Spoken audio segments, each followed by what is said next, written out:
Parmi les sujets majeurs évoqués lors de la séance aux questions orales au gouvernement figure notamment l'exploitation minière à Makwa dans la cuvette. Répondant à cette préoccupation du sénateur rénal Ludovico Thierry-Goma, relative aux mesures envisagées par le gouvernement à l'égard des opérateurs exploitants des zones présentant un risque élevé de libération du carbone, Arleto Soudonono, en sa qualité du ministre de l'Environnement, du Bassin du Congo et du Développement durable, a rappelé que le massif forestier de Makwa, adossé aux tourbières de la cuvette, constitue un patrimoine écologique national et international. Le gouvernement de la République demeure pleinement conscient de la nécessité absolue de préserver ce patrimoine exceptionnel.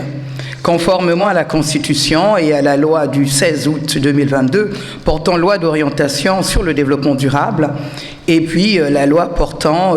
gestion durable de l'environnement du 17 novembre 2023 ainsi qu'à nos engagements internationaux puisque nous avons à la tête du pays le premier des écologistes qu'on ne présente plus qui est le président de la République, chef de l'État, mais également président de la commission climat du bassin du Congo qui porte pas moins de 17 pays. La ministre Arleto Soudonono a indiqué qu'il est établi que les sociétés Wangsam et Trading Company Congo exercent leurs activités sans étude d'impact environnemental et social. Vénérable sénateur,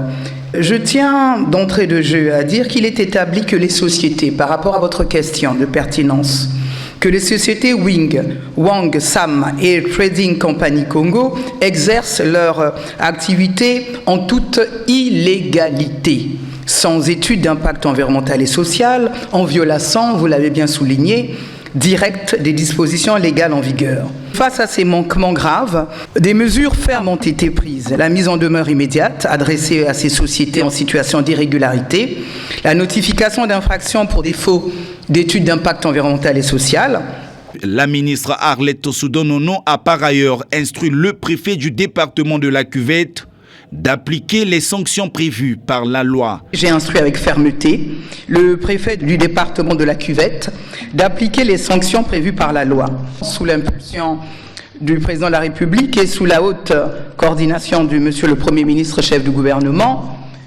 le président de la République, à l'occasion du Conseil de ministres du 18 juin, a instruit monsieur le Premier ministre, chef du gouvernement, de mettre en place sans délai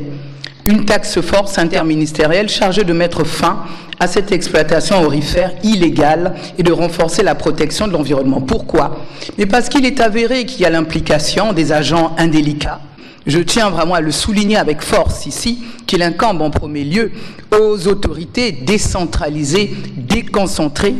de collectivités locales ainsi que des conseils départementaux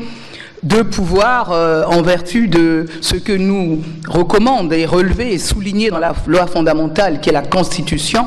de pouvoir faire appliquer la loi dans toute sa rigueur sur les territoires dont ils ont la responsabilité. Cette situation met en lumière les menaces qui pèsent sur les écosystèmes forestiers